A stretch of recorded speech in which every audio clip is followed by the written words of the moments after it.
Hey there, scientists! Today we are going to be doing a brand new fun experiment, and you only need a couple of things to do this. So my first thing is a nice plate. You're going to need a lighter, a candle, a glass jar, and something to pour water with. Just remember, if you try this at home, you're going to need a grown-up to help you with the lighter because fire can be very dangerous. Step 1. The first thing we're going to do in this experiment, with the help of a grown-up if you try this at home, is to light our candle. Just like so. Alright, now that there's a nice flame on there, if it stays, there we go. Now that there's a nice flame on there, I am going to place the jar directly over the candle. And now that the jar's on there, I'm going to pour some water into the surrounding plate. But first, let's pause and think. What do you think is going to happen to the flame inside the candle? What do you think is going to happen to the water? Take a minute and turn and talk to your partners at your table.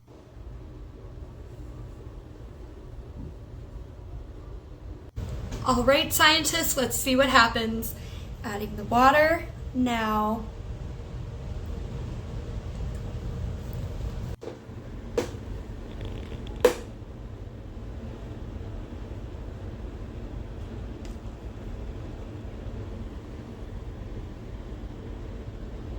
Well, scientists, this certainly looks different than it did before. Let's make some quick observations and look at it. What do you think is different than before? What changed? Take a minute to think or talk to a partner at your table.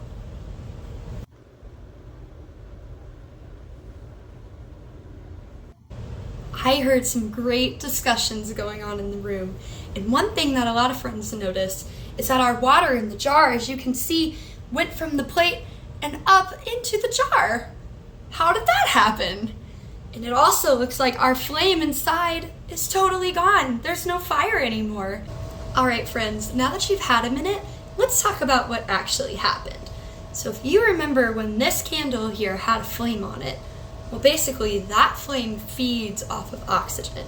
And sometimes it gets a little bit greedy using all of that oxygen. And when it was inside of this glass, it took up all the oxygen in the cup.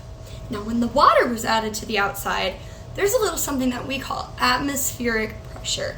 And basically that just means that the pressure on the outside is a certain way, but there's a different pressure on the inside. And when this flame was going on the inside, it created something called a low pressure environment. However, this outside guy, the atmospheric pressure, wanted it to be equal. He didn't like that there was a low pressure. So what happened is there was a watertight seal created here due to the difference in pressure. And the atmospheric pressure said, well, I want to be equal. So it broke through that seal. Hence you can see all the water up here in the jar. And now inside and outside the cup have the same pressure. It's all equal. How cool is that? Did any of you guess that that was what was going to happen? All right, everybody, thank you so much for doing this experiment with me. Before we leave, I will grant you the satisfaction of watching the water rush out of the cup. That was awesome. All right, friends, thank you so much and have a great day at school.